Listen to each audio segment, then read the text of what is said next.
Boa noite a todos.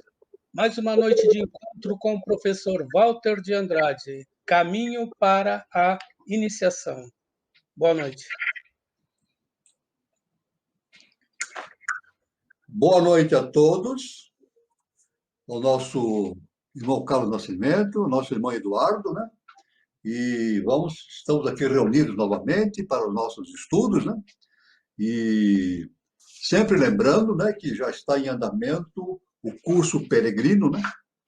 Que para aqueles que se interessarem para seguir o caminho da iniciação, então esse é o momento, exato, né? Pode se inscrever, né, no curso peregrino.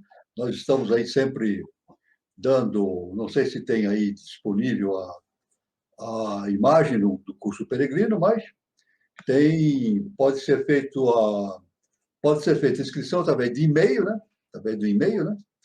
E nos 3 departamentos, né? Que é justamente da Moca, Santana, Sumaré. É feito em conjunto, curso peregrino.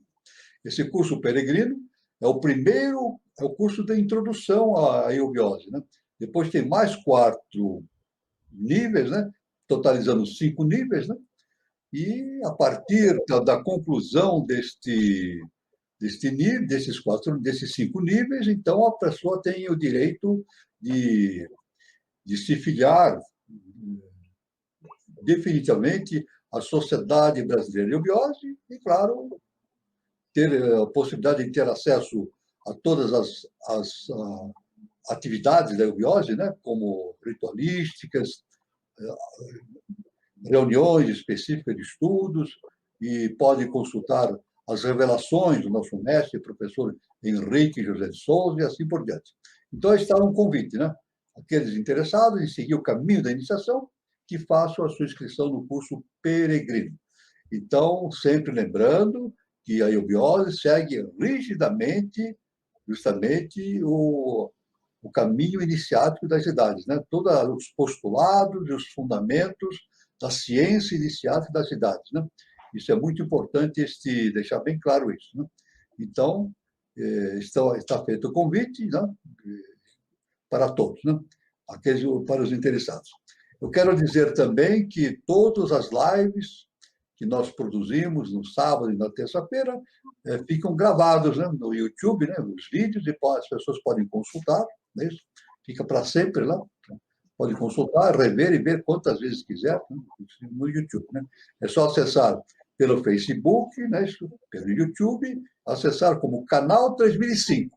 Está tudo lá pronto para que haja a possibilidade da pessoa rever, né, através do vídeo, o que foi dito, né, nos encontros e assim por diante, né? Muito bem. Nós estamos aqui reunidos hoje justamente para... aqui eu ia dar aqui uma mensagem para uma pessoa, mas parece que ela não está presente aqui no momento, né? Deixa eu ver, deixa eu só aqui ver se ela está... Aqui não, ela não está... Eu teria aqui uma mensagem, mas ela não está presente no momento, mas eu entro em contato com ela de imediato, né? Muito bem, é uma pessoa que costuma assistir às lives, né? Muito bem. Hoje nós vamos dar sequência justamente àquele estudo maravilhoso a respeito do nosso grande mestre, né? O Jesus o Cristo, né? E o tema é a missão cósmica de Jesus o Cristo, a quarta parte desse estudo, né? Então, é algo para a gente dar um fecho, né, nesse estudo. É claro que esse estudo não se encerra aí, a gente poderíamos ficar falando aqui várias e mais reuniões e mais reuniões, porque o assunto é muito extenso, né? Tudo bem? Mas nós vamos, então, continuar aqui, esse assunto, né? Vamos aqui continuar, muito bem, vamos aqui. Tem todo um planejamento, né? Seguindo o nosso planejamento aqui, muito bem. Muito bem, vamos lá. Vamos dizer o seguinte, vamos começar dizendo o seguinte, então. Temos 5 aspectos no mistério da tragédia do Gólgota. Veja bem, 5 aspectos. eu devo novamente salientar que o nosso mestre afirmou que a tragédia do Gólgota é o maior mistério que a humanidade tem para entender e resolver. E é claro que, através dos seus ensinamentos, através dos ensinamentos inicialmente de Helena Blavatsky, depois do nosso mestre, professor Henrique de Souza, nós vamos tendo elementos, informações a respeito desses assuntos, para a gente começar a meditar e verificar a grandeza deste fato que foi a presença do Jesus o Cristo na Terra. Né? E é claro que, durante o terceiro milênio, esses conhecimentos vão se ampliando e, inevitavelmente, nós vamos entrar no conhecimento perfeito de todos esses assuntos. Né? Então, nós temos 5 aspectos do mistério da tragédia do Gólgota. O ministério de Jesus, ou seja, a forma como ele transmitiu seus conhecimentos, a metodologia que ele usou para transmitir esses conhecimentos. Depois tem a crucificação, que é também algo de um mistério muito grande, que precisa ser entendido nas suas devidas bases. Né? Depois, o terceiro ponto é o término da flagelação com a sobrevivência de Jesus. Isso aí, a nossa religião não aborda esse ponto. Né? Para a religião, normalmente, para o cristianismo, ou o paulinismo, como se fala, né? Jesus morreu na cruz. Mas a ciência iniciada das idades, né? No conhecimento iniciático, ele não morreu na cruz. Né? E o quarto ponto foi o trabalho final dos apóstolos. Também isso é muito importante ser considerado. Depois, a outra parte, né, a secularização da tragédia do Gólgota por Paulo de Tarso. Essa secularização quer dizer, Paulo de Tarso trouxe o trabalho de Jesus Cristo e propagou deixou a base para que esse conhecimento fosse propagado através dos séculos. Né? E, finalmente, um último ponto, a mensagem de Maria Madalena, que tem uma importância fundamental em todo esse mistério da ação de Jesus o Cristo na face da Terra. Né? Então, devemos entender Maria Madalena no seu verdadeiro sentido, não no sentido em que a religião nos coloca. Né? Não é esse sentido. Ela foi uma mestra gnóstica, e ela teve um papel importantíssimo nesse trabalho de Jesus o Cristo. Né? O primeiro aspecto corresponde aos ensinamentos de Jesus direcionados à casa de Israel, fundamentados em linha mental de entendimento. Isso.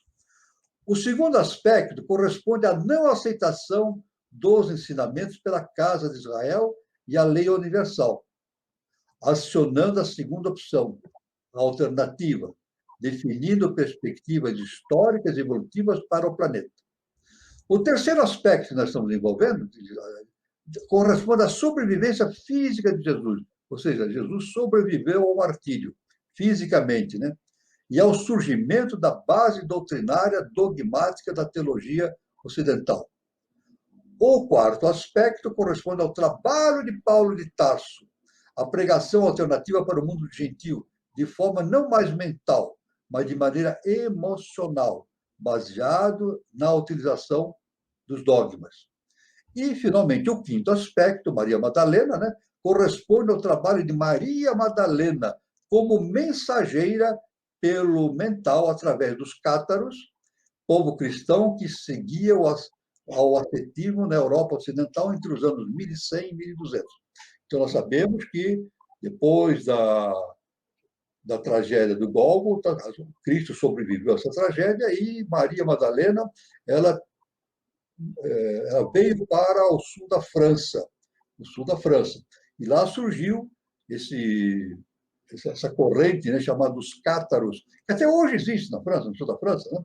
Se nós formos viajar para lá, investigar, existem igrejas, existem monumentos, tudo em referência a Maria Madalena. Ela é cultuada como uma santa, né, extraordinária, né, de enorme conhecimento, justamente no sul da França, os cátaros. Muito bem. Então, nós vamos ver o seguinte, aqui, a missão de Yoshua Ben Pandira. Vamos ver aqui, vamos ver justamente aqui essa parte importante, né? Muito bem. Conforme o Evangelho de Mateus, conforme o Evangelho de Mateus, Yoshua era de estirpe nobre, descendente do rei Davi. Pela descrição de Lucas, embora descendente de Davi, Yoshua não fazia parte da nobreza de primeira linha, mas ele tinha o sangue de Davi, da nobreza, né? Marcos originou a ideia contraditória de que Yoshua era filho de um carpinteiro pobre, tendo ele mesmo seguido essa profissão. Isso não era verdade, não foi verdade. Essa última versão foi escolhida pela igreja, pois, evidentemente, ganhar a simpatia do povo simples em geral.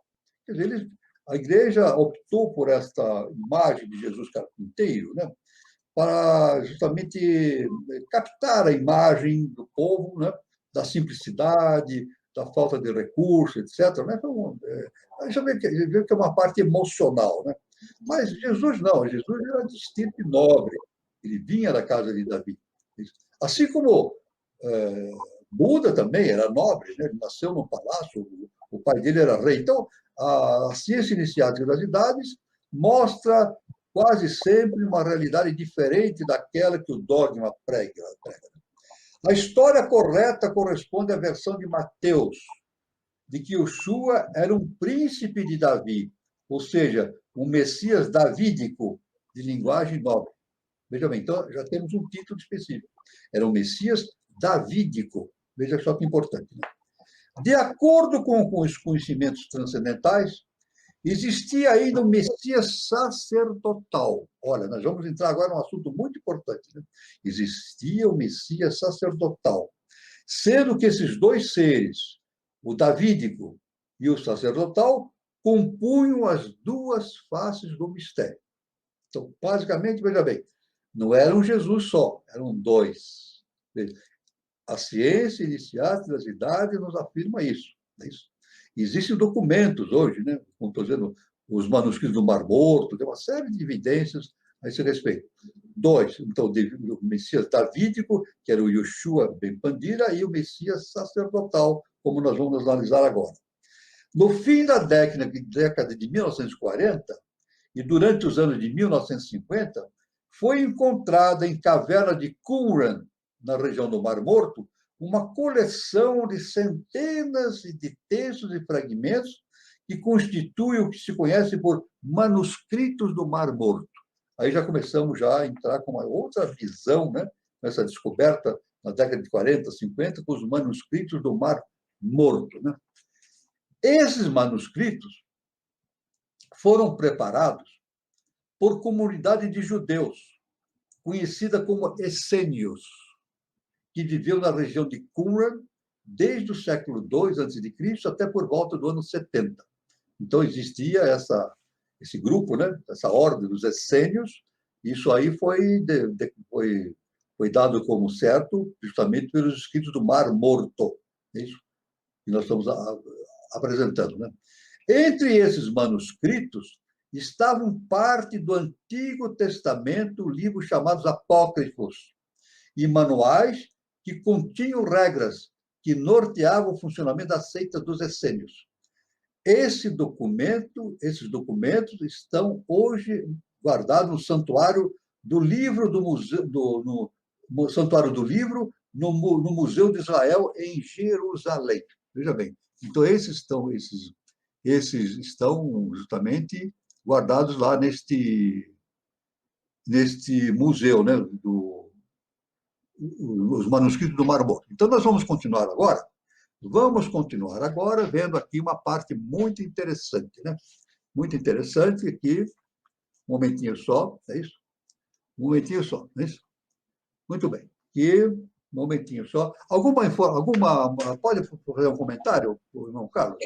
Não, faço sim. Eu acho que é fascinante essa colocação que o senhor colocou de dois Cristos, professor, porque quando a gente estuda o Evangelho, mesmo na corrente católica, a gente percebe, né, uma dupla personalidade. Uma hora Cristo é de um jeito, uma hora Cristo é do outro.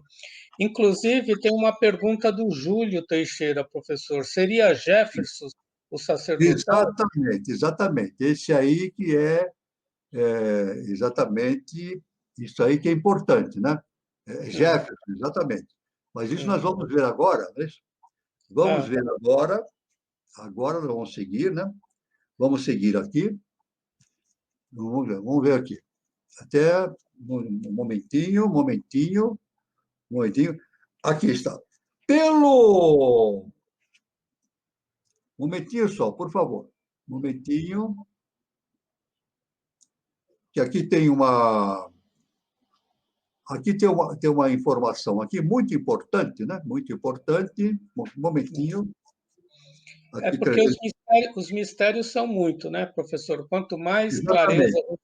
a gente trouxer para o Esses dois aspectos estavam representados em Jerusalém nos tempos de Yoshua, pela existência de dois Messias, já respondendo à pergunta do Júlio, né? É isso?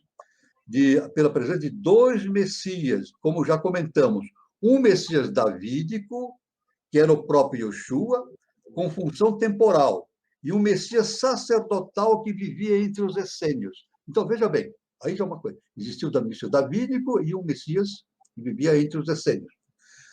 Agora, veja só que importante no conhecimento transcendental, né? O Messias davídico tinha por função a realização do projeto por ação de Lúcifer, projeção psicomental do quinto senhor Luzbel. O Messias sacerdotal funcionava por ação de Jefferson, projeção átmico-búdico-mental superior do sexto senhor Aquibel. Ali estavam agindo o quinto senhor Luzbel e Aquibel, respectivamente Chivaras, através de Lúcifer e Jefferson, seus planetários, né? Então, veja só que importante essa verificação, né? Isso, uma coisa muito importante, né? O Messias, então, sabemos pelo conhecimento transcendental que o quinto senhor Luzbel e o sexto senhor Aquibel haviam sido colocados em ação na esfera humana objetiva em decorrência do transbordo lunar por determinação do Eterno. Muito bem, aí tem toda a história, né? Então, nós vemos que esta presença, justamente, dos dois Messias, davídico e o sacerdotal, justamente advém deste drama cósmico, né? Justamente que nós verificamos anteriormente, né? Do transbordo lunar, né? Isso é uma reestruturação do processo evolutivo na terceiro sistema evolutivo, né? E houve uma oposição entre o quinto senhor e o sexto planeta. Uma oposição que o nosso mestre diz que não é oposição pelo ódio, é uma oposição estratégica. Veja bem, por isso que é difícil a gente entender, por vezes, essas noções da filosofia transcendental, né?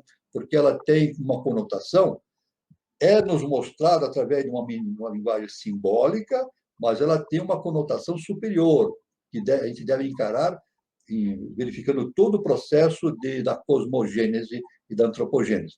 Então, desde aquela época, né, por decisão do Eterno, houve uma transformação no sistema solar e houve, então, não uma desavença, mas uma polarização entre o quinto senhor e o sexto senhor. E essa polarização foi se transmitindo através dos milhões de anos da evolução do sistema solar. Isso provocou o transbordo lunar, né? O quinto senhor fez o transbordo lunar, né? Trouxe tudo para a Terra, né? E a Terra albergou todas as raças que existiam naquele momento, né? Até que atingiu esse momento culminante da presença de Jesus, o Cristo, né? E, justamente, com essa ocorrência fantástica do surgimento desses dois Messias, né? O Messias sacerdotal e o Messias davídico, agindo simultaneamente. É interessante, nós dissemos que o Messias davídico ele era caracteristicamente avatarizado pelo quinto senhor. Quinto senhor não, pela projeção do quinto senhor, que era Lúcifer. E, justamente, o outro Messias, que era o sacerdotal da Ordem dos Essênios, né? Ele era avalizado por Jefferson, que era o planetário, a projeção de Aquibel. Verdade? Então, eles eram idênticos, eram como se fossem irmãos gêmeos. Não se podia fazer uma distinção entre eles. Mas, ora um agia, outra hora agia. Então era uma coisa muito importante essa definição. Né? Então, este momento é muito importante. Aliás, para a gente entender essa relação que existe entre esses dois messias. É claro que a religião está longe de entender esses fatos, né? Está longe de entender esses fatos, né? Então, está longe de entender esses fatos, mas nós vamos, claro, estudando e vendo esse ponto muito importante desse conhecimento todo, né? Então, nós vamos ver o seguinte aqui, vamos lá, vamos ver aqui, seguinte, estamos seguindo. Vamos seguindo aqui. Quer dar uma informação, Carlos, por favor? Enquanto então, professor, já tem algumas perguntas, inclusive se o senhor pudesse comentar mais sobre José, o pai de Jesus. Sim, nós vamos ver sim, nós vamos ver já. Um momentinho só. Aqui. Inclusive, professor, a gente percebe, né, no Evangelho, né, no Novo Testamento, que Cristo tinha uma relação muito próxima com os discípulos, né, e tinha também uma relação muito próxima com as mulheres, né? Exatamente. Como se fosse uma polaridade, já trabalhando essa polaridade, né, dos dois Messias. Exatamente, perfeito. Então, aqui, olha, podemos raciocinar da seguinte forma. Nós vamos agora nos aprofundar, porque o assunto é muito vasto e muito delicado, de uma profundidade muito grande. Nós podemos raciocinar da seguinte forma. Jesus, o Cristo, não veio ao mundo para fundar uma religião. Ele veio com a finalidade de iniciar uma nova civilização precursora da futura sinarquia. Jesus, ou Yeshua Ben Pandira, como é conhecido iniciaticamente, atuou diretamente junto à casa de Israel. E seu trabalho espiritual deveria ser complementado pelo trabalho material do Império Romano. Se tudo desse certo, Jerusalém seria a capital espiritual do mundo. É isso? E Roma, a capital política. Além disso, o cumprimento pleno desse plano cósmico faria com que ocorresse a redenção de Atlântida, isso nós já falamos, né? Com todo o seu conteúdo kármico, redivível, mas não redimido na casa de Israel.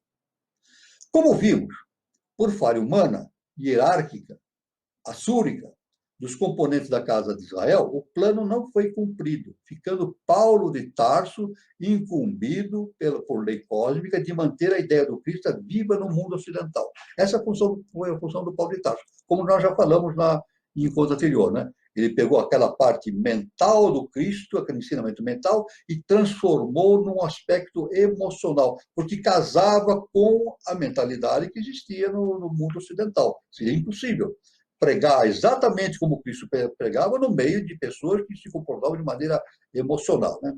O trabalho de Jesus o Cristo foi desenvolvido pelo aspecto mental. O trabalho de Paulo foi determinado em base emocional, pois era a tônica dos povos do Ocidente e não poderia ser de outra forma. Veja só que interessante, né? Terminada a fase paulínica, no século XX, com o julgamento final das religiões, cabe agora às forças espirituais do planeta Terra trabalhar para o ressurgimento das ideias de Yeshua em sua plenitude. Então, aqui fica, evidentemente, entendida a missão de Maria Madalena. Aí entra a missão de Maria Madalena.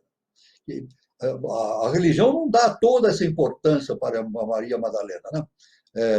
A religião dá uma tonalidade emocional a Maria Madalena. Tanto que ela é considerada prostituta. Mas não é verdade, ela nunca foi prostituta. Ela foi uma mestra gnóstica, né? E ela realmente tem essa função. Essa consciência tem essa função de, no terceiro milênio, onde, no planeta Terra, de expandir esse conhecimento, né? É uma consciência hierárquica, né, que tem essa função específica de fazer a progressão e o desenvolvimento dessa ideia do Yoshua Ben Pandira através do terceiro milênio, numa nova civilização. Né? Ora, o trabalho de Maria Madalena ocorreu entre os primitivos cristãos em Jerusalém. Foi seguido por monges que mantiveram seus ensinamentos obtidos diretamente com Yoshua e através dos diversos povos que receberam essa tradição, incluindo os cátaros. Esses monges e povos sofreram atroz perseguição pelos seguidores do paulinismo, encastoados na igreja sob a alegação de heresia, ou seja, pensamentos não aderentes ao dogma da religião vigente. Nós já falamos, então, os cátaros foram ferozmente perseguidos por membros da igreja. Né? Então, isso aí é histórico, é uma história. Né? Esses cátaros eram denominados hereges. Em suma, faziam parte da corrente gnóstica que se relacionava com o verdadeiro pensamento de Yoshua, recebido e ensinado por Maria Madalena.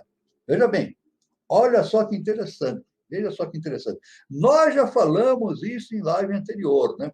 Olha, veja só que interessante, e a religião não toca nesse ponto. Veja bem, os 3 discípulos que mais entenderam Jesus o Cristo, veja bem, Paulo, foi o João Evangelista, porque foi o único que conviveu com Jesus o Cristo. Veja, eu já citei isso, né? Foi o único discípulo dos evangelhos que conviveu com Jesus o Cristo, porque ele estava ao pé da cruz, ele estava presente no Gólgota. No Gólgota. Tanto que, quando Jesus, antes de expirar, ele não expirou, né? Mas terminando essa fase da sua crucificação, João estava apoiando a sua mãe Maria, né? Então ele virou para João e disse: Homem, eis a tua mãe. E olhou para Maria e disse: Mãe, mulher, eis o teu filho. Então, é interessante que naquele último momento, Jesus deu uma demonstração extraordinária de, além de ser um mestre cósmico, não é isso? De nos trazer conhecimento, era um bom filho.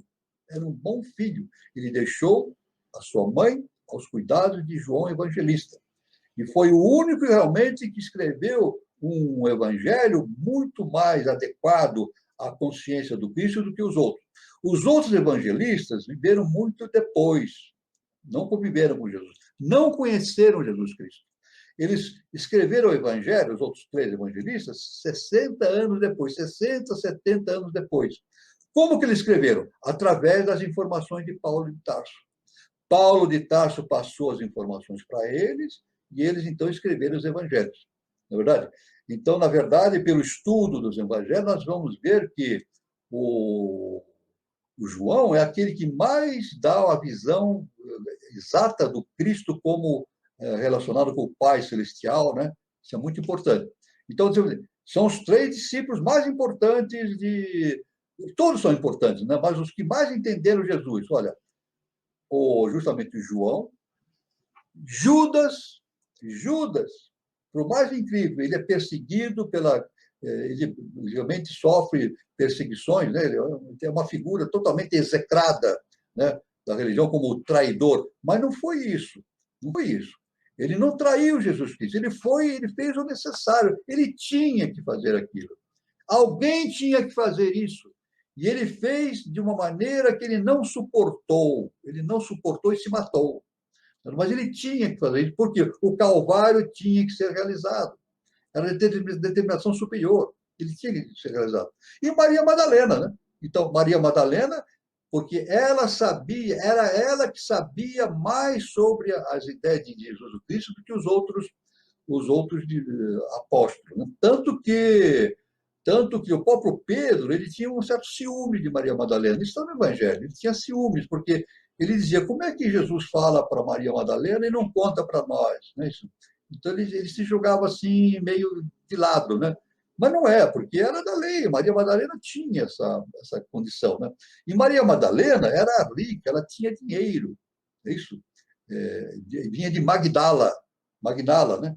Então, ela tinha dinheiro e ela financiava, olha só que interessante, ela financiava as viagens de Jesus e os apóstolos, que eles não tinham dinheiro, ela financiava com o seu dinheiro, ela não era pobre.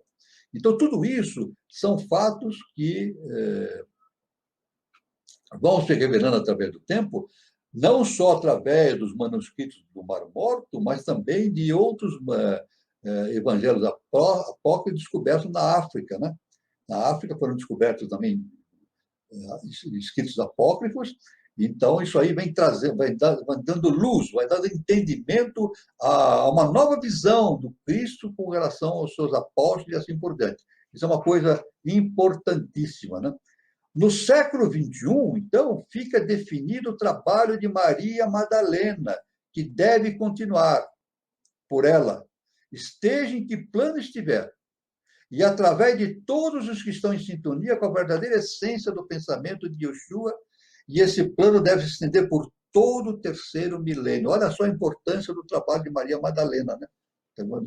Maria Madalena, né?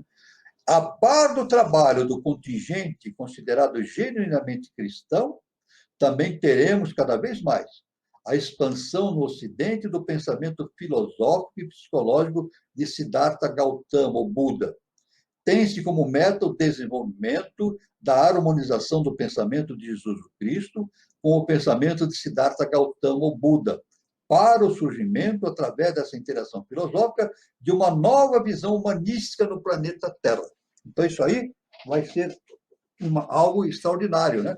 No terceiro milênio, então, nós teremos essa junção, não de religiões, mas do pensamento de Siddhartha Gautama com o pensamento de Jesus Cristo, originando uma nova visão, é isso? Social, espiritual, de desenvolvimento, para uma nova civilização. Isso vai constituir realmente o caminho que a humanidade deve percorrer no terceiro milênio. E, justamente, quem é que deve percorrer esse caminho? A hierarquia Jiva.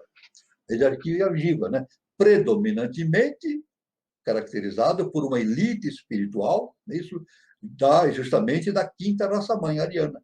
Então, veja bem a função da raça ariana justamente no terceiro milênio. Né? Ela tem essa função de fazer esse desenvolvimento. É claro que não vamos dizer que vai ser toda a raça ariana que vai fazer isso, né? Não, porque aí existem gradações de conhecimento em diversos níveis, né? Dentro da raça, né? Existem consciências muito avançadas, medianas e outras que não são tão avançadas assim. Então, esse processo será desenvolvido por uma elite da raça ariana que deverá ter a função de aproximar os outros que estão mais atrasados para esse conhecimento superior de uma nova civilização, é isso? E fazer este transbordo do conhecimento, né, de Jesus Cristo e do Buda para a humanidade. É claro que tudo isso vem fundamentado e sustentado por essa grandiosa ensinamento de Helena Blavatsky, do professor Henrique José de Souza. Não seria impossível se fazer de outra maneira. Então, veja bem a importância de Blavatsky e do professor Henrique José de Souza, justamente para dar essa abertura do terceiro milênio fantástico para a evolução do ser humano rumo a uma nova civilização. Então, são fatos muito importantes para o entendimento. Então, a gente vai vendo, então, a complexidade que é para o nosso entendimento humano a tragédia do Gólgota. Não é simplesmente como a religião afirma. Não tem essa simplicidade que a religião determina, né? Mas ela tem uma complexidade que abrange todo o sistema solar, a história do sistema solar, da transmigração das raças através dos planetas, a vinda para a Terra, o transbordo lunar, não é isso? E depois, essa interação que existe justamente entre a raça lemuriana, a raça atlante, a nossa presente raça ariana, é tudo uma interação. E muito mais ainda, né? Todo esse panorama, a relação que existe entre o quinto senhor e o sexto senhor, que são justamente o aspecto fundamental, né? E nós estamos num quarto sistema, estamos caminhando para um quinto sistema e depois para um sexto sistema. E é claro que esses dois senhores são preponderantes nesse processo de transformação da humanidade. Mas isso originou-se através de uma polarização, uma polaridade. essa polaridade não é o atrito através do ódio, não é isso. É o necessário. Não é isso? A gente sabe pelo Pramanta, né? A existência do Pramanta é isso, o atrito. O atrito gera a evolução, a luz. É isso? Então, isso foi necessário. E isso aí está sob a égide do eterno. Né? Isso não está solto. Não está solto. Isso aí está tudo sob o controle da lei universal, do eterno, que vai determinando as possibilidades, os potenciais, os momentos exatos de que esses seres devem aparecer, trazer seus conhecimentos, assim por diante. Então, a gente vê que a tragédia do Gólgota, como o nosso mestre, professor Henrique de Souza nos diz, é algo de uma transcendência enorme, um mistério de uma grandeza extraordinária que a humanidade ainda não entendeu. E o nosso mestre diz mesmo que até mesmo seres de elevada hierarquia não conseguem entender com plenitude. Isso bem, revelações do nosso mestre. Seres de elevada estatura espiritual e de hierarquia não conseguem entender com clareza o mistério do Gólgota. Agora, a gente diz assim, e nós, seres humanos, que vivemos aqui ainda atados ao quaternário, nós entenderemos? É claro que temos dificuldade de entender isso, mas existe o caminho da transformação interna. É por isso que é muito importante a transformação interna, o autoconhecimento. Nós vamos conhecendo aos poucos, não é isso? Existe o mito ao redor disso, existem imagens naiávicas, né? Formas simbólicas de se mostrar em todo esse espaço, mas à medida que nós vamos atingindo o autoconhecimento, não é isso? Nós vamos atingindo, como o nosso mestre fala, nós começamos com uma iniciação simbólica e depois atingimos uma iniciação real. Né? Essa iniciação real significa entrarmos no conhecimento que está escondido dentro de nós mesmos, do nosso Deus interno. Então é possível entender o mistério do Gólgota, mas tem que haver um caminhar permanente e um esforço permanente, persistente no processo da transformação interna. Então isso é muito importante, esse conhecimento. Nós vimos. Eu estou ressaltando isso para mostrar a amplitude daquilo que o nosso mestre falou, dizendo que o maior mistério que a humanidade tem para resolver é o mistério do Gólgota. Nosso irmão Antônio Carlos Nascimento, se quiser fazer algum comentário, por favor. Tem algumas perguntas, professor, mas antes o senhor falou que todo esse mistério que envolve o Gólgota, um deles foi a redenção de Atlântida. Hoje, a humanidade precisa ainda ter algum trabalho de redenção em relação ao Gólgota?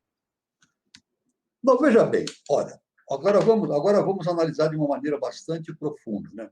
O Gólgota, ele gerou um karma para a humanidade muito grande. Isso não fica assim. Esse karma vem sendo cobrado através dos milênios, até hoje.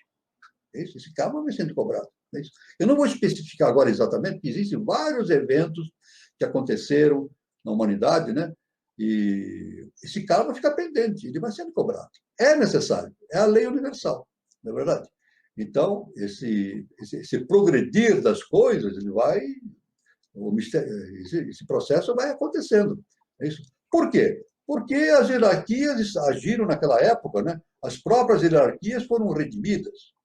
Elas têm também a sua parte das dívidas kármicas, né? E nós também, como jivas, temos a nossa parte também, né?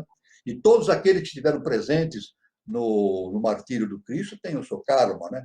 Um karma que, por vezes, não foi redimido durante esses 2000 anos, e até teve grupos que até ampliaram esse karma, porque fizeram coisas que o próprio Cristo não ensinou, fizeram o contrário do que Jesus ensinou, né? Então, é um processo permanente de reajuste. É um processo de reajuste da consciência. Veja bem, porque o karma realmente não é um martírio das pessoas, não é uma cobrança do ódio, é pelo amor universal, né? Para que as pessoas aprendam, todo mundo aprenda através do amor e do perdão, todo esse processo evolutivo que acontece na face da Terra por necessidade evolutiva. Né? Então, é isso que acontece, essa cobrança kármica através dos tempos. Né? Então, essa morte do Cristo gerou um karma muito grande, que vem sendo cobrado através dos tempos. Né? Isso é muito importante, esse entendimento. Né? É isso que eu posso responder. Foi isso que o irmão perguntou, né? Mais ou menos. Isso, foi isso mesmo, professor. Ao longo da sua explanação, professor, alguém já foram fazendo alguns questionamentos. Sim, E o Reinaldo Lira, ele pergunta para o sim. senhor mencionar algo sobre o pai de Jesus, né, José. Isso aí também tem muito mistério ao redor de José, né? José também tem. É claro, veja bem, nós podemos dizer o seguinte: todos aqueles seres que estavam reunidos com Jesus Cristo eram seres de hierarquia. Eram seres de hierarquia. José era um ser de hierarquia. É isso. Eu nunca vi, eu devo confessar que nas revelações do nosso mestre, professor Henrique de Souza, eu, pelo menos, pessoalmente, nunca li nada a respeito de uma averiguação ou de uma referência a respeito de José, especificamente. Mas eu sei que ele era um ser de hierarquia. Era um ser de hierarquia. E, veja bem, Maria, na verdade, veja bem, uma outra questão. Maria, na verdade, não era mãe simplesmente de Jesus, era a contraparte de Jesus. Tem um outro detalhe, olha o mistério, né? Olha o mistério. Isso aí isso aí não é abordado em nenhuma religião, está muito longe de uma religião entender isso, né? Somente através da eubiose, é isso que nós entendemos esse fato. Na verdade, Jesus e Maria são andrógenos, fazem parte da mesma consciência. No além-a-caixa, eles estavam numa determinada condição, numa unidade. Baixando, então, há justamente uma cisão, né? Forma-se a polaridade, a parte masculina e a parte feminina. Então, eles são andrógenos. Né? Mas existem evidências de que Jesus teria se relacionado de maneira, vamos dizer assim, como homem e mulher, com Maria Madalena. Isso não é invenção, está lá nos evangelhos apócrifos. Né?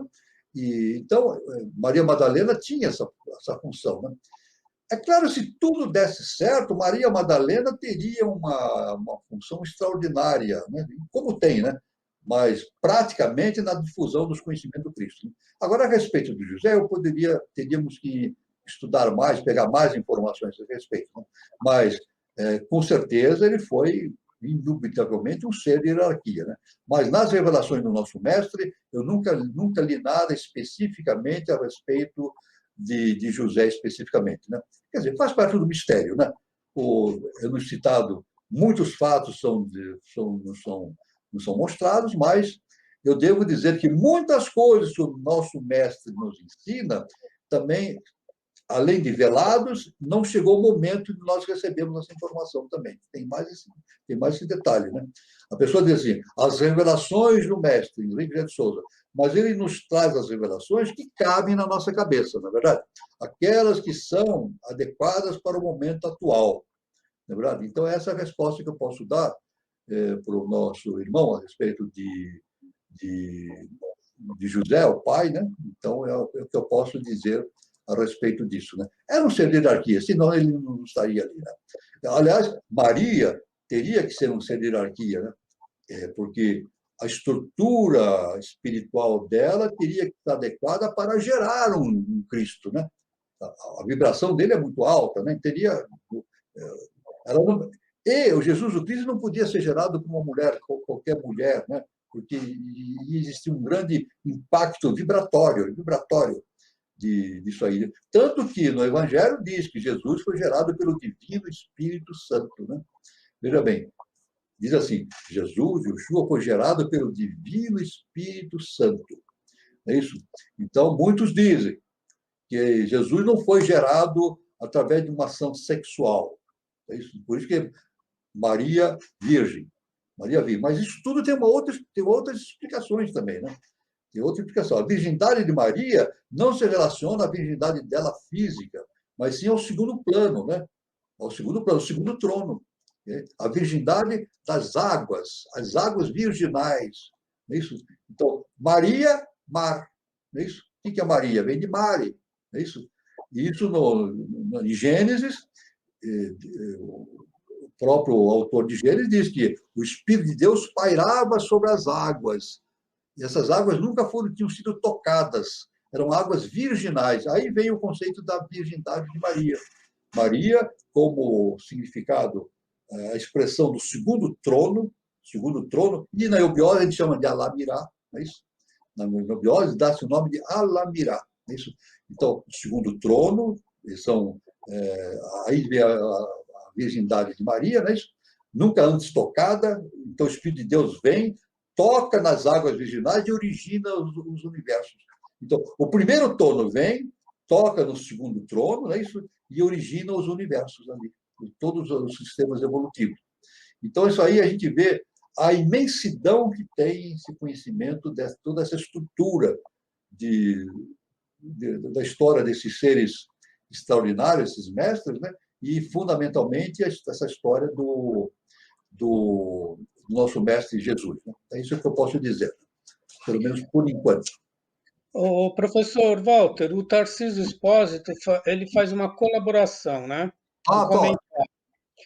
O Jefferson tem o Messias davídico e o Messias essênio. Formavam a tríade para a realização do trabalho? Exatamente. O que se tem notícia é o seguinte, que existia basicamente o Messias davídico e o Messias da Ordem dos Essênios. Eles estavam ali. Então, o que significa? O davídico era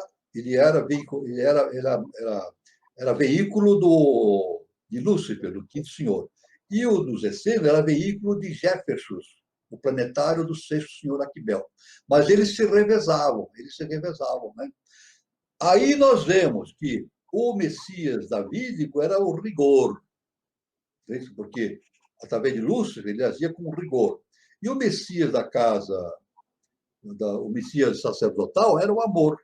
Então, quando existia o amor, então era o Messias sacerdotal que agia. Né? Então, era necessário que isso acontecesse. E muito mais isso aconteceu depois, a presença dessa polaridade nos explica por quê. Veja, isso foi uma pergunta, inclusive, de uma irmã nossa na nossa reunião passada. A nossa irmã perguntou, também uma pergunta, já estou dando a resposta, né? Ela disse, se Jesus não morreu na cruz e foi para o Oriente, como é que ele se manifestou durante 40 dias ainda junto aos apóstolos? Essa é uma pergunta. Uma pergunta, veja bem, então, a religião diz que foi o próprio Jesus que veio e se manifestou fisicamente. Mas a ciência inicial das idades nos diz que o Jesus davídico, ele desceu da cruz, foi curado e foi para o Oriente. E o Messias dos Essênios, ele ficou junto dos apóstolos. É isso. O outro foi embora. E o dos Essênios ficou entre apóstolos durante 40 dias. Se reuniu com os apóstolos 6 ou 7 vezes, segundo as informações que nós temos, né, nos evangelhos, 6 ou 7 vezes. Né? Então, ele foi dando ensinamento. Quem estava dando ensinamento nesse momento? Olha só que interessante. Quem estava dando ensinamento para os discípulos nesse momento? Era o Sexto Senhor, através de Jefferson. Então, o Sexto Senhor, né, o planetário dele era Jefferson, através do Messias sacerdotal, ele dava os ensinamentos necessários para os discípulos para encerrar todo esse desenrolar do drama do Calvário, né? Gólgota. Então, muito importante. Então, é por esse motivo que Jesus se manifestou depois durante 40 dias. Então, era o Jesus, justamente, sacerdotal, dos essênios que estavam se manifestando. Porque o Jesus davídico, Yoshua Ben Padira, ele foi para o Oriente. Ele curou-se e foi para o Oriente. Isso é muito importante ter essa visão. Isso explica nitidamente essa diferença que existe, né? Todo esse drama, né? Então, esse drama é muito extenso, né? Porque aí entra José de Arimateia, Pôncio Pilatos e assim por diante, né? Era Pôncio Pilatos e assim por diante, né? Jesus foi tirado da cruz através de uma determinação do próprio Pôncio Pilatos. Né? José da Arimateia, por exemplo, ele foi a Pôncio Pilatos e pediu para retirar Jesus da cruz. É isso? Ora, a crucificação começou às 9 o processo da crucificação, né, começou às 9 da manhã e terminou às 3 da tarde. Começou às 9 da manhã e terminou às 3 da tarde. Quando José de Arimateia, isso está na Bíblia, no Evangelho, José de Arimateia foi para Pôncio Pilatos e pediu para eles o corpo de Jesus. E isso no Evangelho está. O Pilatos se admirou, mas ele já está morto? Como? Ele já morreu? Porque não era assim. Quando uma pessoa um ser humano era crucificado numa cruz, ele demorava semanas para morrer. Ele ficava 1, 2, 3, até um mês lá. Enquanto ele ia definhando sem alimentação, sem nada, né? Ia definhando. Ele morria na cruz, ia morrendo lentamente. Então, das 9 às 15, morrer era impossível acontecer. Então, é claro que tem uma outra visão que nós temos, né? É claro que Pilatos, com certeza, em dúvida, ele sabia disso tudo, né? E Arimateia era amigo de Pilatos. Eles tinham uma relação de amizade muito profunda, né? Porque o Arimateia transmitia informações do Sinédrio para Pilatos e Pilatos transmitia informações de Roma para justamente José de Arimateia. José de Arimateia era um ser de hierarquia também. E outra coisa, Pilatos é considerado um criminoso, não é? Ele era um ser de hierarquia. Ele não estava por acaso ali. Ele não estava por acaso, Pôncio Pilatos. Era um ser de hierarquia que estava para realizar um trabalho. E outra, Pilatos não queria crucificar Jesus. Pilatos não queria crucificar Jesus. Veja só que interessante. Pilatos propôs para o Sinédrio o quê? Propôs o quê? O seguinte, ele mandava dar umas chicotadas em Jesus e mandava ele embora. Só umas chicotadas. Mas o Sinédrio não quis a crucificação. Agora, Pilatos ficou justamente num jogo, numa polaridade difícil, né? Por quê? Veja bem, se ele não permitisse a crucificação, ele ia desagradar o Sinédrio e poderia provocar uma rebelião na região de Jerusalém, uma rebelião. É isso. E o César, né, o imperador, dizia para Pôncio Pilatos: eu quero que você mantenha a paz naquela região. Isso que eu quero. Eu não quero mais mandar forças para combater nada. Isso é muito custoso. Então, mantenha a paz a qualquer custo. Então, Pilatos manteve a paz a qualquer custo. O quê? Seguindo a determinação do Sinédrio. Mas não era a intenção dele. O Pilatos queria soltar Jesus. Pilatos queria soltar Jesus. Então, a própria religião tem uma ideia inversa de Pilatos. Pilatos queria soltar Jesus. Por quê?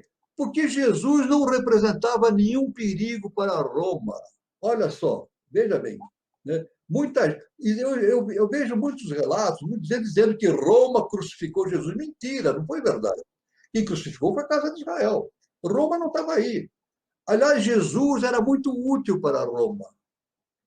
Roma gostaria que todos fossem que nem Jesus. Por quê? Jesus fazia o quê? 2 coisas fundamentais. Mandava pagar os impostos e amar os seus inimigos. Pronto, olha que coisa bacana para Roma. É isso? Jesus mandava o quê? Pague os impostos e ame os romanos, trate bem os romanos com amor. Não é isso? O que o César queria? Não queria mais nada. Jesus era o tipo da pessoa ideal para Roma. Ideal para Roma. Por quê? Jesus não veio lutar contra Roma. Veja bem isso. Isso é o mistério do golpe. Jesus não veio lutar contra Roma. Eles queriam uma luta contra Roma, mas Jesus não veio. Ele veio justamente implantar a sinarquia, fazer uma harmonização da casa de Israel com Roma. Casa de Israel, a parte espiritual, e Roma, a parte material. Seria a mudança da história da humanidade, rumo à sinarquia. Não é verdade? Então, Roma cuidaria da parte material e a casa de Israel da parte espiritual. E Jesus, é claro, ficaria do lado da casa de Israel, dando a parte espiritual, né? Dando toda a orientação, é isso. E, inclusive, em Roma existiam seres de hierarquia também no comando, né? Existiam seres de hierarquia circulando, né? Nos palácios, junto ao imperador, tudo, né? E Pôncio Pilatos era um desses seres, né? Um desses seres. Tanto que Pôncio Pilatos, olha, veja, a prova inequívoca de que Pilatos não queria crucificar. Ele lavou as mãos. Ele lavou as mãos. Está aí a prova inequívoca, é a prova evidente de que a história é essa. Ele lavou as mãos. Ele disse que ele não queria que o sangue desse justo caísse sobre ele.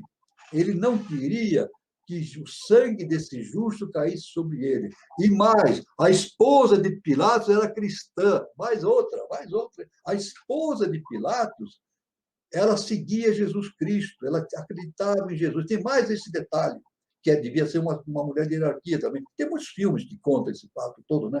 E a esposa de Pilatos também ajudava Pilatos nesse drama que ele viveu, porque foi uma situação. A posição de Pilatos foi realmente uma posição muito difícil para a época, né? Não tinha condições. Ele não podia nem desagradar o imperador e nem desagradar a casa de Israel, né? Não podia desagradar. Então, ora, quando José de Arimateia foi a Pôncio Pilatos, retornando, quando José de Arimateia foi a Pôncio Pilatos e disse, olha, a família está reclamando o corpo. É claro que Pilatos disse, ele não morreu ainda. Se alguém começou o caminho da crucificação às 9 da manhã, às 15 horas ele estava crucificado. Ele tinha morrido? Não, ele estava vivo. Ele estava vivo. Estava vivo. Isso. Agora, seria quebrado as pernas de Jesus, porque o dia seguinte era um sábado, e não podia ficar crucificado no sábado. Então, era a intenção de quebrar as pernas. Quebrando as pernas, o corpo dele vinha para baixo, despencava e ele morria asfixiado. É isso. Os 2 ladrões tiveram as pernas quebradas e morreram na cruz. Jesus não. É claro que Pilatos sabia que Jesus estava vivo, mas ele disse, olha, é uma dedução. Olha, isso aqui o nosso mestre não conta essa história. Eu vou ser sincero para vocês. Eu ponho no livro que eu escrevo, no livro que eu escrevi, eu explico tudo isso direitinho. É uma dedução lógica. Lógica. Se foi pedido para Pilatos a retirada do corpo, então Pilatos exigiu uma coisa. Foi uma coisa evidente que Pilatos pediu. Ele disse, olha, vocês retiram Jesus da cruz, mas ele tem que ir embora daqui. Tem que ir embora, tem que sumir. Tem que sumir daqui. Isso. Senão vai me criar problema. Ele era amigo da Arimateia. Ele satisfez um pedido da Arimateia, mas com essa seguinte condição. O Jesus é tirado, mas ele tem que ir embora daqui, subir de Jerusalém. Porque senão eu vou ter um problema sério, vamos ter uma revolta aqui impressionante, né? E aí que está essa questão.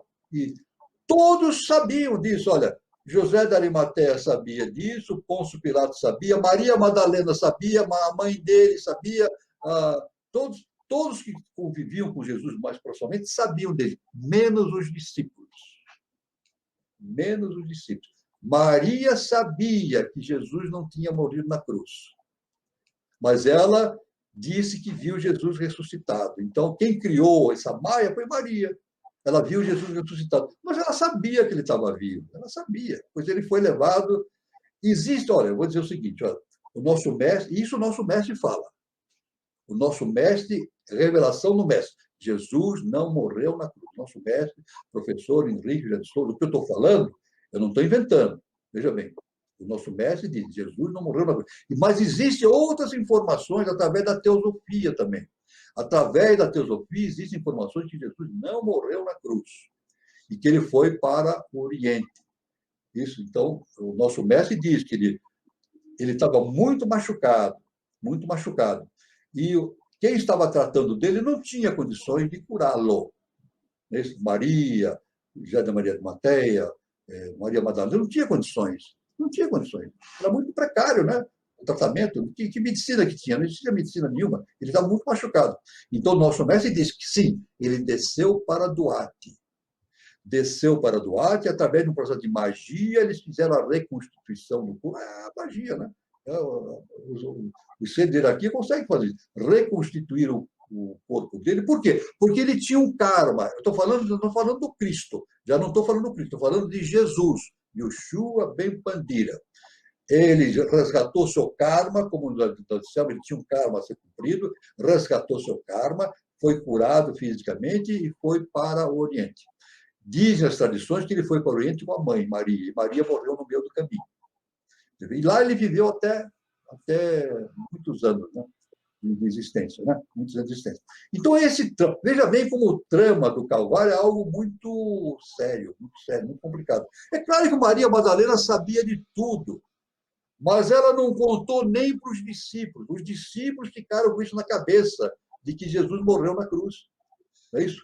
Lá no lugar onde puseram o corpo de Jesus, o corpo não foi colocado, foi só colocado o manto o lençol em que ele estava envolvido, deixaram lá. Maria Madalena sabia de tudo, todos sabiam. Maria Madalena, José de Arimateia, a mãe dele, todos que cuidaram dele. Né? Os discípulos não ficaram sabendo. Não ficaram sabendo. Maria Madalena transmitiu essa maia para os discípulos. E Paulo de Tarso também entrou nessa maia. Olha só, o Paulo de Tarso entrou na maia também. Entrou na maia, tá vendo? Então foi criado o dogma da ressuscitação. Jesus ressuscitou. Mas, na verdade, não só ressuscitou, mas ele foi para o Oriente, sobreviveu lá até muito tempo. E quem ficou pregando durante 40 dias foi justamente o Messias sacerdotal dos essênios. Ele ficou 40 dias. E depois, esse Messias, ele teve a ascensão. A ascensão, que muitos demonstram que ele, na frente dos discípulos, ele ascendeu aos céus. Ascendeu aos céus. É claro que provavelmente, com certeza, o próprio Jefferson criou uma maia para finalizar toda essa história, e criou essa maia da ascensão. Tudo isso fazendo que, estipulando o contexto para que esses dogmas ficassem no mundo ocidental. E Paulo de Tarso pregou esses dogmas no mundo ocidental. Isso foi pregado. Né? Mas Maria Madalena sabia de tudo. Ela sabia de tudo. Perfeito? Todo o conhecimento. Né? E Paulo de Tarso sabia disso. Paulo de Tarso tinha esse conhecimento, de que Maria Madalena sabia mais do que ele. Sabia mais do que ele. E o interessante, olha só que interessante, olha que coisa interessante, nas epístolas de Paulo de Tarso, ele nunca citou Maria Madalena. Uma linha. Nunca citou o nome de Maria Madalena. Perfeito? Porque era problema dele? Não, porque não era necessário fazer isso. Não era, vamos dizer assim, conveniente. Não era conveniente quebrar essa estrutura. Mas o que a nossa mente nos indica, o nosso processo de iniciação nos diz que essa consciência de Maria Madalena trabalhou no sul da França, entre os quatro, e ela vai continuar trabalhando no terceiro milênio. Esse ser de enorme espiritualidade vai continuar trabalhando no terceiro milênio para que a humanidade atinja a sua evolução em 3005, né? Uma nova civilização. E Jesus, o Cristo, também vai continuar, né? Jesus não, o Yoshua Ben Pandira, um ser que fez a sua iluminação, atingiu um ponto extremo no seu processo evolutivo, vai continuar trabalhando. Né? E Buda também vai continuar trabalhando. Não é isso? Aliás, Jesus falou isso, né? O próprio é dito que Jesus falou para os discípulos: estarei convosco até o fim dos tempos. Olha só, até o fim dos tempos. É a missão dele. Veja bem que esse é um mistério extraordinário que nós temos pela frente para ser entendido. Agora, é preciso muito cuidado para a gente tirar esse dogma do caminho e entender as coisas pelo sentido profundo que existe. Né? O nosso irmão Carlos Antônio Nascimento, por favor. O professor, a Maíra Martins, ela gostaria que o senhor falasse um pouco sobre Roma, que era para ter sido o sistema geográfico, sendo 7 cidades ao redor de Roma a oitava. Para o senhor falar um pouquinho sobre isso, e, aliás, a palavra Roma, lida ao contrário, expressa amor. Exatamente. E, além disso, Roma era a capital. Veja bem, isso o nosso mestre diz que a capital de Atlântia era Roma Capura. Não vê? Roma Capura. Era a capital justamente de Atlântida. Né? E Roma, claro que Roma, a fundação de Roma, 753 a.C., não foi por acaso. Existiam os mundos subterrâneos lá que produziram a fundação de Roma. É isso. Tanto que isso não é expresso na história. A história não sabe. A história não sabe exatamente o que aconteceu. A história diz o seguinte, que existia uma reunião de seres ali no Rio Tibre, né? E aquilo foi crescendo e originou Roma. Mas não foi simplesmente isso, não. Ali existiam mundos subterrâneos seres de hierarquia que deram origem a Roma. E isso virou justamente o mito, né? O mito de Rômulo e Remo, né? A loba que alimentou Rômulo e Remo, né? A loba, né? Que alimentou os dois, né? Então, justamente isso aí se relacionando com certeza ao segundo trono, né? O leite, o segundo trono, né? Com certeza, uma imagem relacionando eles sustentado pelo segundo trono para dar origem a Roma, e foi isso que aconteceu, né? Eles voltaram para Roma depois de Roma, durou quase 2.200 anos. Né? Então, todo o surgimento de uma civilização é baseado nos mundos internos. Existe sempre um sistema de mundos subterrâneos dando sustentação para o surgimento. Né? Outra pergunta que ela fez foi justamente de Roma, do Roma e amor. Né? Claro, né? Roma, Brasília, Roma, ao contrário de Roma, é amor. E Brasília tem essa função. Brasília tem essa função de ser, no futuro, paulatinamente isso vai acontecendo, ser a capital do mundo material do mundo. Todo o Brasília no futuro, ela vai ser o centro de convergência dos processos políticos e materiais da humanidade, sociais. Isso faz parte, porque o Brasil é o berço da nova civilização. É por isso que o nosso mestre deu a medalha do Ordem do Santo Grau para Juscelino Kubitschek. Ele mandou dar, e foi dado em 1960. Ele foi condecorado com a medalha da Ordem do Santo Grau, da eubiose, pelo trabalho que ele fez. E Juscelino Kubitschek também era um ser de hierarquia. Agora, existiam dois, veja bem. Um que começou a sua missão, e o nosso mestre diz, e outro que veio dos mundos internos. E houve um momento que houve uma troca. O trabalho era muito importante. Brasília foi muito importante para justamente a base para o surgimento de uma nova civilização no Brasil. Né? Hoje, Brasília está no início. Aí, nós vemos os problemas que Brasília tem. A gente nem pode imaginar que Brasília vai ser o centro das decisões políticas internacionais. Mas a evolução vai acontecendo. Né? Então, o nosso mestre diz, isso faz parte de revelação do mestre. Né? Nosso mestre diz, quando 2/3 do Congresso Nacional estiver alinhado com uma consciência superior, tudo muda. Estamos muito longe disso ainda, né? Né? Então, nós estamos caminhando para esse processo, mas, indubitavelmente, Brasília tem este fundamento, né? O amor universal. O amor universal que deve focalizar no Brasil. O Brasil deve ser a pátria do Avatara Maitreya, e deve ser a pátria do amor e do perdão. Isso, indiscutivelmente, vai acontecer. E já está acontecendo. Devagarzinho, a gente vai percebendo, as coisas vão se alinhavando, vão se construindo, e, indubitavelmente, estamos caminhando para esse 3005, que vai o sucesso de todo esse empreendimento. Né? Ô, professor, sim. A Alice OP ela faz uma consideração. Muitas distorções ao longo da história foram introduzidas, introjetadas na estrutura psíquica do povo. Exato. Exatamente. É isso mesmo. A história ela tem limites, tem limitações. E a história também, veja bem, resumindo, eu não preciso nem falar muita coisa. Eu vou resumir. O professor afirmou o seguinte: a história precisa ser reescrita. Pronto, não precisa falar alguma coisa, não precisa falar mais nada. A história precisa ser reescrita. Porque essa história que nós temos aí, ela é errada, ela é falha. Porque ela é escrita, a história é escrita por determinação de quem manda na época. Não é isso? De quem manda. É isso. Pô, os historiadores do passado, eles escreviam a história de acordo com o imperador, com o rei que mandava nele. Então, tem muito interesse, aquilo que se escreve na história tem muito interesse de ideologias, etc.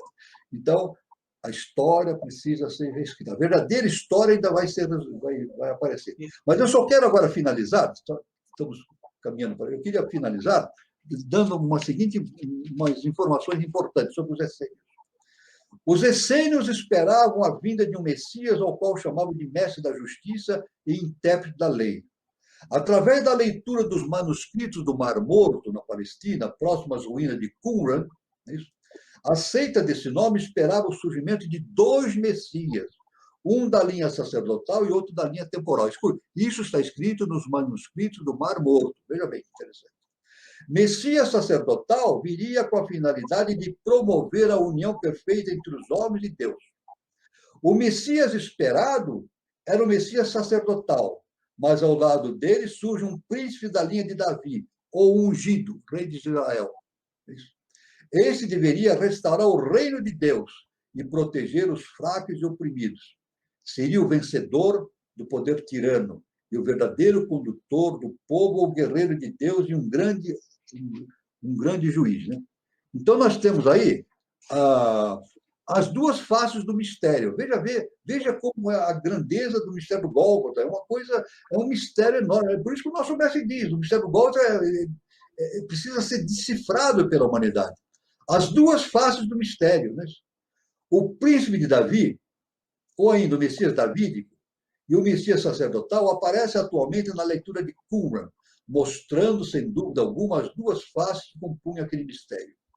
Sistema de governo dos povos da Terra sempre foi exercido, desde o passado, por dois aspectos, o poder temporal e o outro espiritual, o rei e o sumo sacerdote. Né? Então, nós temos aí o Messias davídico e o Messias sacerdotal. Conforme Mateus e Lucas, portanto, o Jesus bíblico é o Messias davídico, enquanto o outro Messias sacerdotal ficou encoberto na penumbra do mistério. A religião não sabe da existência justamente do Messias sacerdotal, nem se cogita nesse ponto. Este, conforme revela o nosso mestre, era o verdadeiro Messias, tal como aparece nos escritos da seita de Qumran, nos manuscritos do Mar Morto. Isso era o verdadeiro Messias, justamente projeção, manifestação do sexto senhor Aquibel, através de Jefferson. O Messias davídico mantinha-se subordinado ao Messias sacerdotal. Olha só, o Messias davídico mantinha-se subordinado ao Messias sacerdotal. Então, aí nós temos a polaridade na formação messiânica. Né? Com relação aos dois Messias, concluímos que eram dois seres representando o mistério de Melquisedeque. O Messias sacerdotal esteve entre os essênios. E o outro Messias davídico, poder temporal, passou grande parte da sua infância e juventude estudando na Ásia e no Tibete. Os dois surgiram juntos na época da sua missão no mundo, a ponto de confundir todos. O Cristo ensina a oferecer a outra face aos inimigos, e logo em seguida expulsa a chicote os vendilhões do templo. Veja só que interessante. Duas ações, né? Ele prega o amor e o perdão, mas também, pela face do rigor, ele pega o chicote e expulsa os vendilhões do templo. Né? São as duas faces dos dois Messias. Além disso, existem dois túmulos.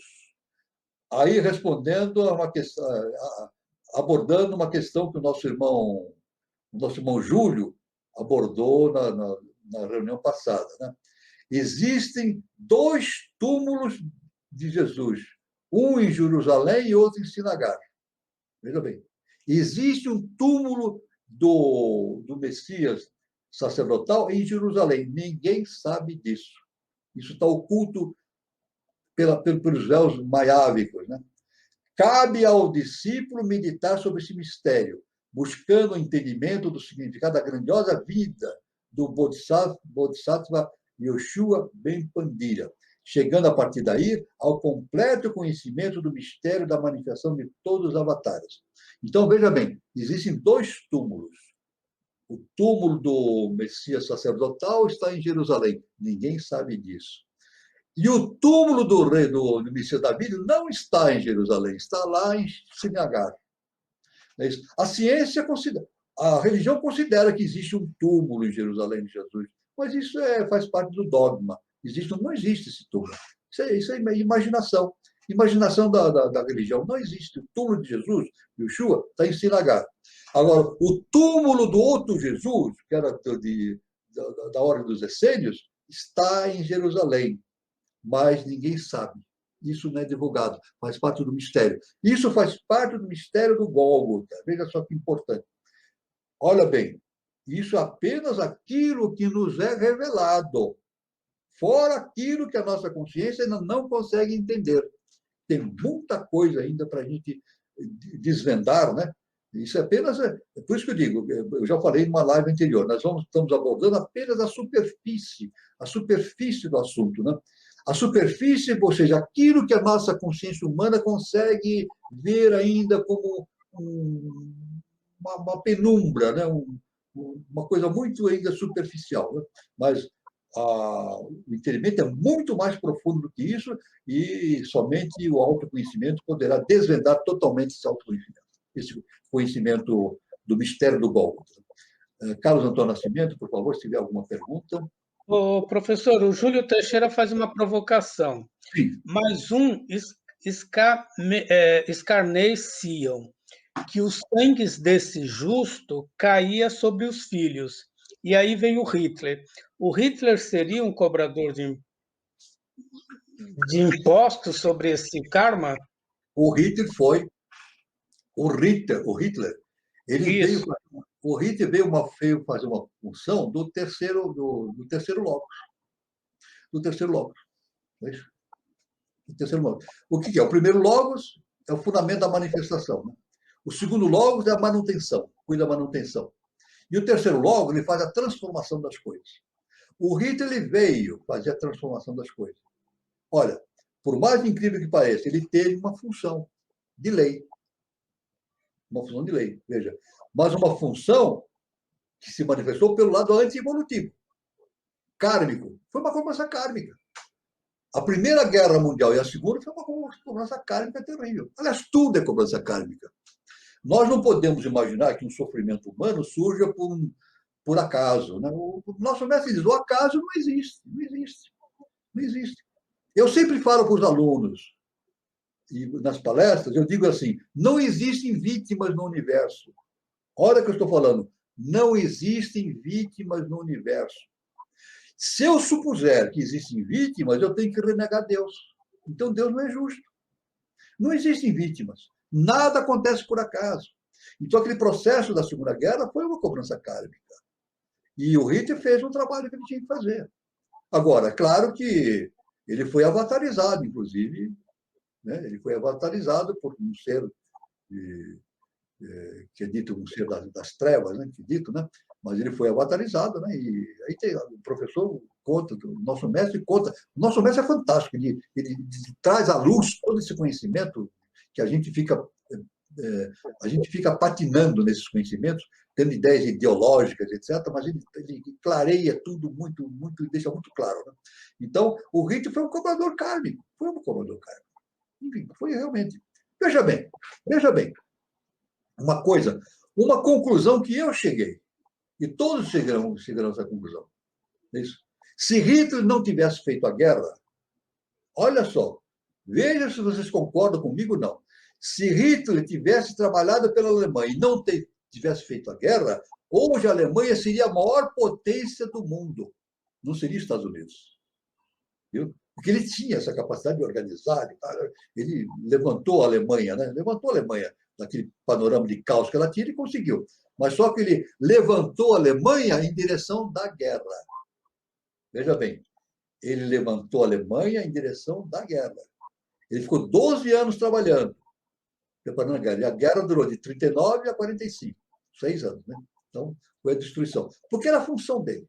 A função dele era cobrador kármico. Foi colocado justamente para isso. E essas pessoas que morreram, né? Eu não estou aqui para julgar, estou aqui para entender. Claro que isso aí foi tudo de lado a lado, né? Cobrança kármica de lado a lado. Não é só de um lado e do outro. De lado a lado, cobrança kármica de todos, né? Então, é assim que funciona. Né? Então, é claro que isso tudo advém do quê? Do passado. Né? Do passado. Existem muitos fatos que acontecem na história da humanidade que os mestres sabem exatamente aquela função kármica que existe e vai sendo cobrada. Vai sendo cobrada, porque nada acontece por acaso. Então, a irmã tem razão. Quem falou, fez essa pergunta, realmente é uma cobrança que vem sendo efetuada através dos tempos. O professor, o gnóstico cristão, ele fez uma pergunta antes, falando para o senhor explicar melhor sobre o seu mestre JHS, mas oportunamente o senhor vai fazer uma palestra, uma live. Nós vamos agora, brevemente, eu vou continuar na próxima encontro falando um pouco mais sobre HPB, que eu preciso terminar alguns aspectos. Depois nós vamos começar a falar sobre a eubiose, especificamente. Várias lives falando sobre a estrutura da eubiose, o funcionamento, e vamos fazer uma exposição da biografia do nosso mestre, como ele agiu no mundo. Isso é necessário as pessoas saberem, né, publicamente.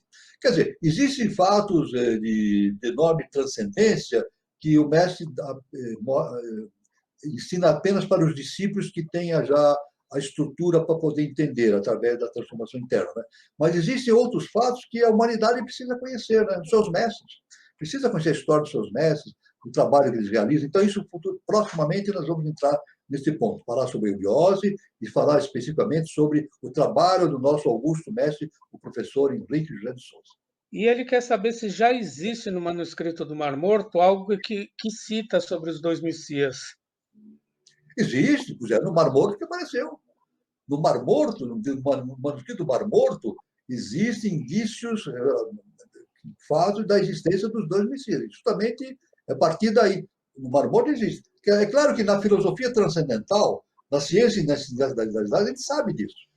É isso, o nosso mestre ensina isso. Os mestres ensinam esse fato.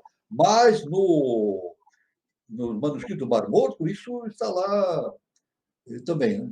E tem também os Nag Hammadi, né, que é justamente os manuscritos, os evangelhos apócrifos encontrados lá na África, na cidade de Nag Hammadi. Também é uma série de evangelhos apócrifos que trazem uma relação muito importante. Inclusive, esses evangelhos de Nag Hammadi mostram a relação entre Maria e Jesus muito próxima. Muito próxima. Maria e Jesus, muito próxima, porque eram dois mestres, né? Jesus o Cristo, e Maria era uma mestra gnóstica, ela sabia da gnose, né? Da gnose, né? E tinha um trabalho muito grande, né? Não ser hierarquia, né? Então, isso tinha realmente no manuscrito do Mar Morto, estava dito lá, dessa forma. Inclusive, no manuscrito do Mar Morto é afirmado que existe o túmulo do Messias sacerdotal está em Jerusalém, só que não se sabe. A humanidade não sabe desse fato, somente essas informações iniciáticas que é dado a conhecer esse fato. Então, professor, chegou o momento de eu passar um recado para o pessoal da nossa roda de conversa de terça-feira. Toda terça-feira, no mesmo horário, às 20h40, e nesta terça-feira, dia 4 de maio de 2021, o tema será Doar para o Bem, o Bom e o Belo. Como doar com incentivos fiscais, quais os desafios que as ONGs passam, como se dá a transformação socioambiental.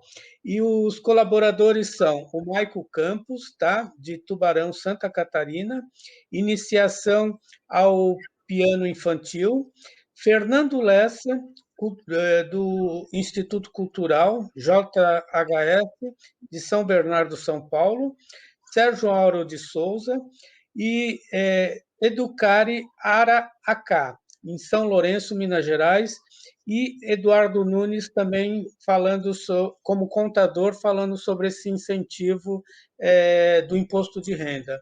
Então, Fernando Lessa, do Instituto Cultural de São Bernardo, Sérgio Auro de Souza, do Educare, lá em São Lourenço. Então, vai ser uma roda de conversa com um tema muito abrangente e atual e muito interessante e oportuno pelo momento que a gente está vivenciando. E, professor, muita gente agradecendo todo o conhecimento passado e transmitido nesta noite, né? E eu gostaria de agradecer a participação de todos e pedir para vocês se inscreverem no canal, né? No canal 3005, e eu gostaria que o professor desse as suas considerações finais agora. Bom, minhas considerações finais, foi uma felicidade muito grande, uma honra estar aqui novamente, falando com todos os irmãos, né? E e incentivando aqueles que queiram, né, fazer o curso do peregrino, né, o grau peregrino, está aberto a inscrição, façam, muito importante, porque é uma porta aberta para entrar nos conhecimentos do nosso augusto mestre, professor Henrique Vieira de Souza. E a todos eu agradeço a presença e digo, como sempre falo, luz, paz e amor para todos e fiquem com Deus.